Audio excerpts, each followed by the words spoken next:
오늘 부활절 연합예배 2년 만에 이렇게 2020년, 19년에 드렸으니까 벌써 3년 만이네요. 이렇게 많은 인원이 함께 있는 걸 보니까 너무 감격스럽고 너무 감동이 됩니다. 우리 주님께서 이 부활절을 맞아서 우리에게 선물처럼 일상을 회복할 수 있는 그런 길을 열어주셔서 얼마나 감사한지 모릅니다. 이렇게 다시 뵙게 돼서 너무나도 반갑고 감사를 드립니다. 우리 안경희 권사님 지난 목요일 날 우리 하나님 품에 안기셨습니다. 중간쯤 앉으셔서 항상 이렇게 예배를 사모하며 또 조용히 신앙생활 하시던 그 모습이 눈에 선한데 힘에 닿기까지 우리 교회 나오셔갖고 신앙생활 하셨던 것 같아요. 그런데 이제 우리 하나님께서 이제 주님 품으로 인도하시고 거기서 편히 쉬시게 이렇게 부르신 것 같습니다. 유가족들이 앞에 우리 이영기 안수 집사님, 이정현 권사님 또 아드님 나와 계신데 우리 힘내시고 또 승리하시라고 격려의 박수 한번 드리겠습니다.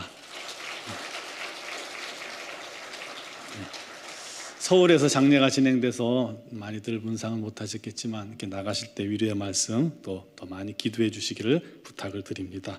또 이경수 집사님 가정에 따님 가정에 딸이 이렇게 출생해서 너무나도 감사를 드립니다. 이제 거리두기가 해제가 되면서 식사도 5월부터는 가능히 할 것 같습니다. 근데 바로는 못하고 우리가 이제 준비할 일들이 있으니까 최선을 다해서 이제 우리 예배, 오후 예배도 회복하고 그런 온전한 회복을 위해서 준비되는 대로 또 강구하고 말씀드릴 테니까요. 위에서 많이 기도해 주시기를 부탁을 드립니다. 우리는 지난 사순절 동안 우리 위해서 모든 걸 쏟아내시고 희생하시고 또 다 이루었다라고 선포하시고 죽으신 예수님을 묵상했습니다. 아마 기독교 절기 중에서 사순절 기간이 가장 긴 기간이 아닐까 싶은데요. 주님의 고난을 그 기간 동안에 우리가 함께 느끼고 주님의 마음을 깊이 공감하기 위해서 우리가 애를 썼죠. 또 주님을 만나기 위해서 기도하는 시간을 가졌습니다. 그리고 오늘 드디어 이렇게 부활주의를 우리가 맞게 된 것을 너무나도 감사를 드립니다. 죽음과 부활, 이 분명히 죽었는데 예수님은 그 사망 권세를 이기시고 다시 살아나셨습니다. 인류 역사상 처음 있는 일이고 불가능한 일이 현실로 이루어진 겁니다. 물론 죽었다가 살아난 사람이 있긴 했지만 잠깐 살다가 또 죽었을 뿐이죠. 이렇게 온전히 부활한 것은 예수님이 처음입니다. 그래서 너무나도 놀랍고 또 잘 믿기지 않는 기적 중에 기적입니다.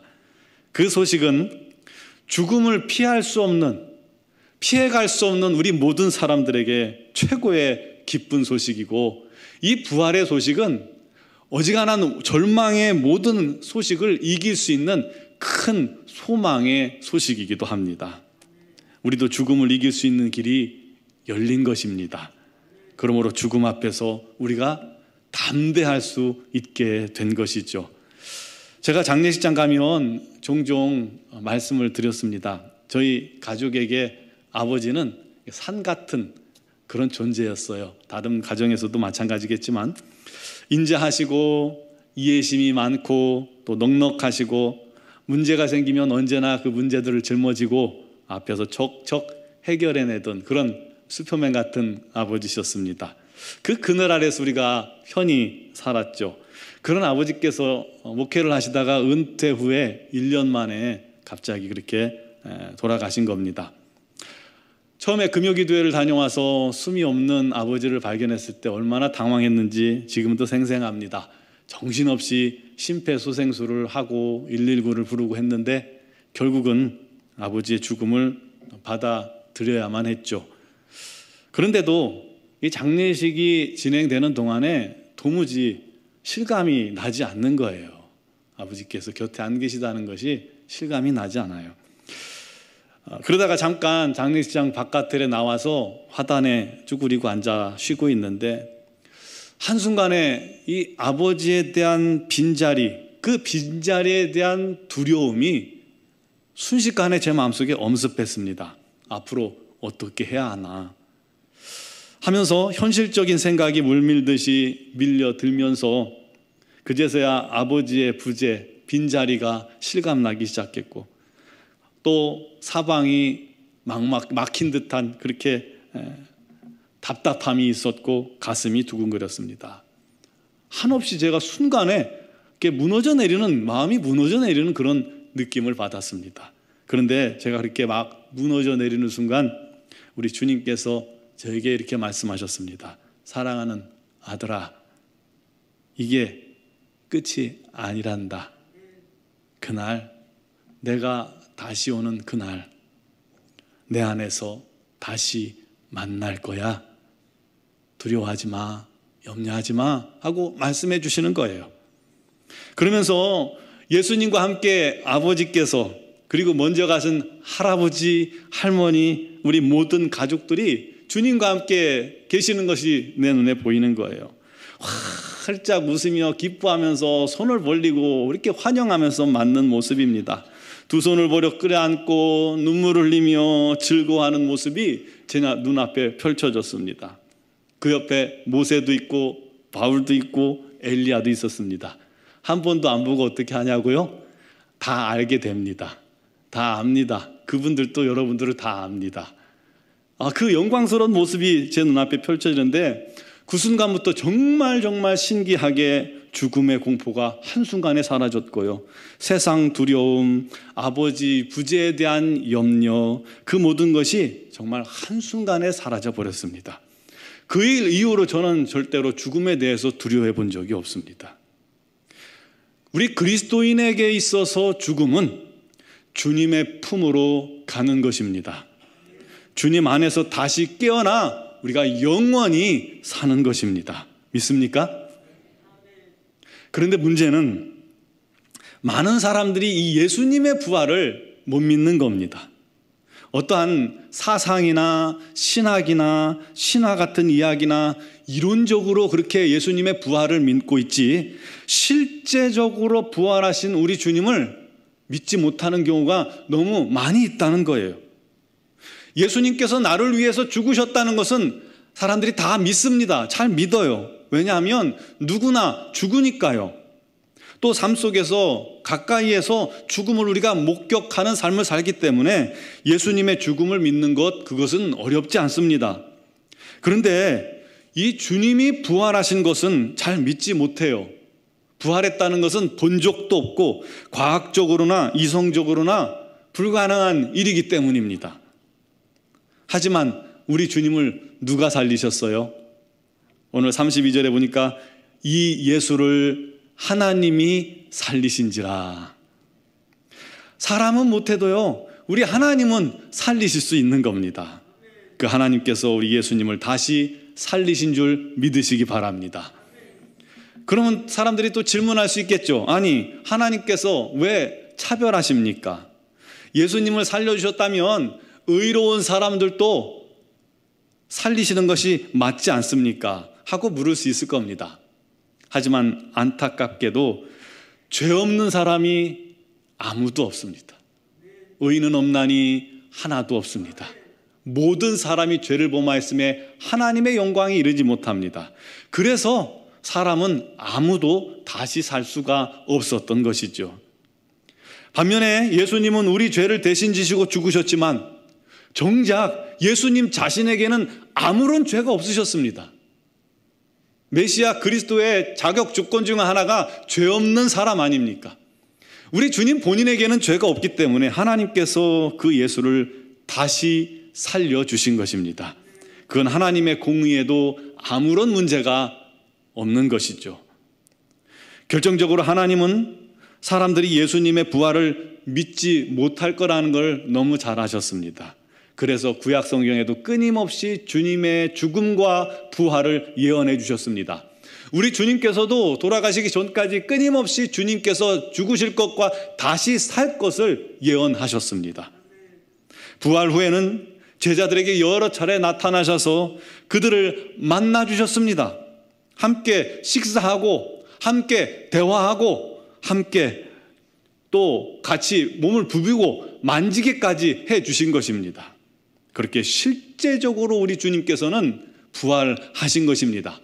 어떠한 영혼의 부활, 그것이 아니라 실제적으로 신령한 몸으로 다시 부활하신 겁니다. 그래도 못 믿는 제자들에게는 우리 주님께서 친히 눈을 열어주셔서 보게 하셨습니다. 말씀을 풀어주시고 마음을 뜨겁게 감동시키셔서 부활의 주님을 알게 하시고 깨닫게 하시고 그렇게 만나게 해주신 것입니다. 사랑하는 성도 여러분, 주님은 오늘도 부활을 믿지 못하는 성도들에게 자신을 보여주기를 원하십니다. 만나주십니다. 말씀하시고 또 저와 여러분들의 마음을 뜨겁게 감동시키시는 등 여러 가지 방법을 통해서 찾아오셔서 살아계신 주님을 우리가 직접 경험하게 해주시는 줄 믿으시기 바랍니다. 여러분, 주님을 핍박하러 가던 사울도 만나주신 주님이 우리 주님을 사랑한다고 고백하고 이렇게 나와서 예배하는 우리들을 어찌 만나주지 않으시겠습니까? 반드시 부활하신 주님은 저와 여러분들을 만나주십니다. 중요한 건 주님의 죽음과 부활을 온전히 믿을 때 비로소 우리의 신앙이 온전케 된다는 것입니다. 여러분, 신앙에 두 가지 기둥이 있죠. 매번 말씀드리지만 두 가지 기둥은, 하나는 예수님의 십자가의 죽음입니다. 우리의 죄를 대신 지시고 십자가에 죽은 예수님이고 죽음이고, 또 하나는 예수님의 부활입니다. 예수님의 죽음을 믿지 못하면 예수님의 부활도 믿지 못합니다. 예수님의 죽음은 믿겠는데 예수님의 부활은 믿지 못하겠다라는 것은 죄송합니다만 아직 예수님을 믿는 것이 아닙니다. 믿지 않는 거예요. 예수님의 죽음과 부활은 떼어놓고 생각할 수가 없습니다. 죽음이 없다면 당연히 부활도 없겠죠. 죽음이 있기 때문에 부활이 있는 것입니다. 또 부활이 없다면요, 죽음은 모든 것을 무용지물 만들고 모든 소망을 블랙홀처럼 집어삼켜버리는 멸망이라는 괴물일 뿐입니다. 죽음 앞에서 아무런 소망도 아무런 희망도 없는 거예요. 그러나 부활은 확실히 실제합니다. 그것을 우리 주님이 첫 열매로 증명해 주신 것입니다. 부활이 있기 때문에 죽음은 끝이 아닌 거예요. 부활이 있기 때문에 죽음은 전혀 새로운 영적 세상으로 들어가는, 전혀 새로운 영적 세상을 열어주는 극적이고 초월적인 사건이 됩니다. 부활이 있기 때문에 죽음은 끝이 아니라 과정이 되는 것입니다. 물론 지금까지 얘기한 이 죽음과 부활은 예수님께 해당하는 얘기입니다. 우리 사람들은 부활과는 전혀 상관없는 사람들이었죠. 그런데 하나님께서 우리를 위해 놀라운 법칙을 하나 만들어 주신 겁니다. 우리가 예수를 믿고 영접하는 순간, 우리가 아무것도 한 일은 없지만 우리가 주님을 믿고 마음속에 영접한 순간 우리 주님과 연합되는 영적인 일치의 법칙을 만들어 주신 겁니다. 요한복음 14장 20절에 이렇게 말씀합니다. 그날에는 내가 아버지 안에, 너희가 내 안에, 내가 너희 안에 있는 것을 너희가 알리라. 요한계시록 3장 20절에 말씀하죠. 볼지어다 내가 문 밖에서 문을 두드리노니 누구든지 내 음성을 듣고 문을 열면 내가 그에게로 들어가 그로 더불어 먹고 그는 나로 더불어 먹으리라. 영적인 이 연합의 법칙을 우리에게 허락해 주신 것입니다. 우리가 예수를 믿을 때 우리는 그 믿는 순간 우리 주님과 온전히 한 몸이 됩니다. 주님의 지체가 되는 것입니다. 그 순간 주님의 죽음, 주님의 십자가의 죽음이 바로 나의 죽음, 나의 옛사람의 죽음, 죄인 된 나의 죽음이 되는 것이고, 주님의 부활이 곧 나와 여러분의 부활이 됨을 믿으시기 바랍니다. 그런즉 예수 안에 있으면 그날에, 우리 주님 다시 오시는 그날에 주님과 똑같은 신령한 부활의 몸을 입고 다시 살아나게 되는 것입니다. 언제요? 주님께서 재림하시는 바로 그날입니다. 그날에 우리 모두 호련히 신령한 몸으로 변화되고 영생이라는 선물을 받게 될 것입니다. 그리고 영원토록 우리 하나님께서 다스리시는 영원한 천국에서 기쁨과 찬양이 가득한 삶을 살게 되는 줄 믿으시기 바랍니다. 여러분, 바로 이 이야기를 하려고 우리 하나님께서 성경을 우리에게 기록하고 주신 것입니다. 하나님께서 천지 만물을 창조하시고 또 사람을 창조하셨습니다. 그런데 이 사람이 범죄함으로 말미암아 타락하여 하나님과 분리되었고 하나님을 떠나게 되었죠. 그때부터 죽음이 시작되었습니다. 죄의 삭은 사망입니다. 그때부터 인간에게 사망이 시작됐습니다. 이 땅에서 죄와 허물 속에 살다가 죽어 영원한 사망, 영원한 지옥에 떨어지는 것이 모든 사람의 실존이고 운명이고 그것이 팔자였던 겁니다. 그런데 하나님께서 그런 사람들을 구원하려고 작정하시고 구원의 여정, 구원의 계획표를 준비해 주신 겁니다. 그거를 신학적으로 구원사라고 말합니다. 여러분, 그 주님의 구원, 우리 하나님의 구원사의 정점은 바로 예수 그리스도이십니다. 과거에 임금님의 이 초상화를 어진이라고 그렇게 말하죠. 어진을 그리기 위해서 화가들이 정말 최고의 노력을 다합니다. 그런데 여러분, 초상화를 그릴 때 가장 중요한 순간이 언제입니까? 마지막 정점이 이 눈을 그리는 것이죠. 눈을 그리는 겁니다.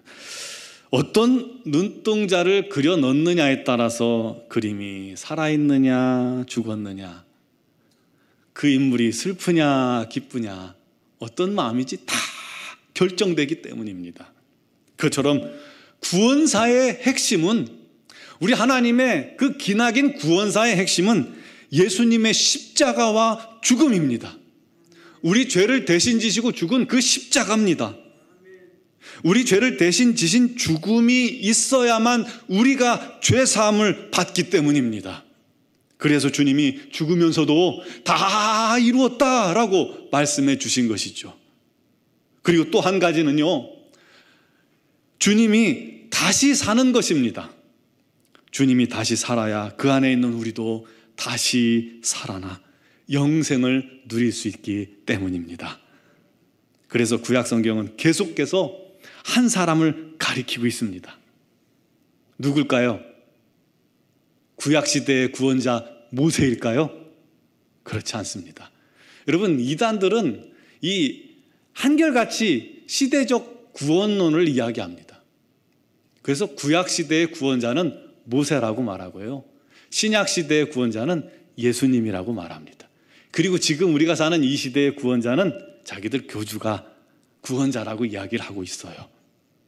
그러나 그렇지 않습니다. 그것은 새빨간 거짓말입니다. 절대 그렇지 않습니다.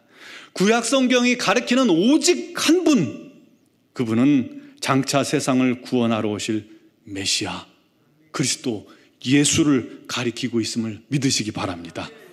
모세는 예수 그리스도의 예표일 뿐인 겁니다. 요한복음 8장 56절에 우리 주님께서 이렇게 말씀하셨어요. 너희 조상 아브라함은 나의 때 볼 것을 즐거워하다가 보고 기뻐하였느니라. 아브라함이요, 예수님의 때를 볼 것을 기다리고 사모하다가 주님을 만나고 보고 기뻐했다는 것입니다. 아브라함도 우리 주님이 구세주임을 보고 믿은 거예요. 여러분, 시편의 대표적인 저자가 바로 다윗 아닙니까? 그 다윗이 시편에서 끊임없이 예언하고 가리키는 한 분이 있습니다. 그분이 바로 예수님이에요. 30절에 보니까 그는 선지자라 하나님이 이미 맹세하사 그 자손 중에서 한 사람을 그 위에 앉게 하리라 하심을 알고 미리 본고로라고 말씀합니다. 그리스도 예수 구원자가 다윗의 자손, 자기 자손에게서 날 것을 알았고 또 미리 봤다는 거예요. 그래서 이어서 말합니다. 그리스도의 부활을 말하되 그가 음부에 버림이 되지 않고 그의 육신이 썩음을 당하지 아니하시리라. 여러분, 시편 16편 말씀입니다. 그 외에도 수없이 많은 구절을 통해서 구약 성경은요, 오직 오실 예수, 오실 구원자 예수님을 가리키고 바라보고 있음을 우리가 알 수가 있는 겁니다. 또 신약 성경은 누구를 가리킵니까? 실제 이 땅에 오셔서 십자가에서 구원을 다 이루었다고 말씀하시고 그렇게 죽으신 예수님, 그러나 3일 만에 다시 살아나신 부활하신 예수님을 신약 성경이 가리키고 있지 않습니까? 지금은 어떻습니까? 지금은 다시 이 땅에 오실 재림하실 예수님을 기다리는 삶을 살아가라고 성경이 우리에게 가르치고 있는 것입니다. 성령님과 함께요. 그러므로 성경은 오직 예수 한 분만 보이게 만드는 겁니다. 성경에서 다른 사람이 보이면 안 돼요. 오직 예수님. 성경이 오직 그 예수님을 우리에게 소개하고 가르치고 있는 겁니다. 그 예수님의 죽음과 부활을 온전히 믿는 자가 그리스도인임을 기억하시기 바랍니다.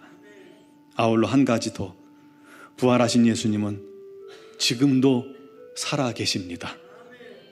이 자리에 우리와 함께 계심을 믿으시기 바랍니다. 하나님 우편에도 계시고 우리 주님은 온 우주에도 충만하시고 지금 이곳에 우리 안에도 계시고 우리 곁에도 계십니다. 부활하신 우리 주님은 자신을 숨기지 않으십니다. 오히려 적극적으로 자신을 나타내시고 우리에게 보여주십니다. 제자들에게 여러 차례 나타내 주셨죠. 엠마오로 가는 두 제자에게 나타나셔서 성경을 풀어가며 가르쳐 주셨죠. 여인들에게도 나타나 주셨습니다. 500의 형제들에게 일제히 나타나 자신을 보여주셨습니다. 도마에게는 믿지 못하니까 자신의 손과 발의 못자국을 만져보라고 말씀하셔서 직접 만져보게 해주셨습니다. 그 주님이 지금도 주를 믿는 저와 여러분 우리 모두들에게 나타나시고 만나주시는 줄 믿으시기 바랍니다. 우리 주님께서 원하시는 게 그거예요. 여러분, 그 부활의 주님을 우리가 만나야 합니다. 부활의 주님을 만난 사람과 만나지 못한 사람의 신앙은 비교할 수가 없기 때문입니다. 부활의 주님을 경험한 사람은 능력이 있어요. 부활의 주님을 경험한 사람은 복음의 증인이 됩니다. 부활의 주를 만난 사람은 절망이 변하여 소망이 됩니다. 부활의 주님이 계시면 우리 인생에 절망거리가 없어요. 우리 주님께서 소망으로 바꾸어 주기 때문입니다. 부활의 주님을 만나면 지친 어깨가 활짝 펴지는 거예요. 죽음도 두렵지 않습니다. 상황은 똑같은데 내 안에 참된 소망이 있습니다. 부활의 주님이 나와 함께 계시면 어떤 상황에도 우리가 낙심하지 않게 됩니다. 내 힘이 아닌 부활하신 주님의 능력으로 살기 때문입니다. 그래서 부활이 모든 승리의 시작입니다. 사랑하는 성도 여러분, 오늘 그 부활의 주님을 만나시기 바랍니다. 오늘 못 만났다면 내일이라도 만나시기 바랍니다. 내일 아니면 모레라도 반드시 만나야 돼요. 부활하셔서 우리 곁에 계신 주님을 만나야 해요. 주님께서 여러분을 만나길 원하시는데 만나지 못한다는 건 문제가 있는 거예요. 만나시기 바랍니다. 부활하신 주님을 만난 자는 이 세상이 줄 수 없고 이 세상에서 얻을 수 없는 참된 기쁨과 행복을 누리게 됨을 믿으시기 바랍니다. 부활을 믿는 우리가 그래서 참으로 행복한 사람입니다. 누가 이런 행복을 누릴 수 있겠습니까? 우리에게 주어진 특권입니다. 주님과 날마다 동행하는, 살아계신 주님을 날마다 경험하며 그 주님과 남들이 알지 못하는 신령한 교제가 있으며 그 주님의 음성을 마음속에 똑똑히 들으며 그 주님의 인도함 받는, 날마다 살아계신 주님과 동행하며 우리 주님 다시 오실 그날까지 주님을 기다리는 저와 여러분들이 되시기를 주님의 이름으로 축원합니다. 여러분 눈을 감으시기 바랍니다.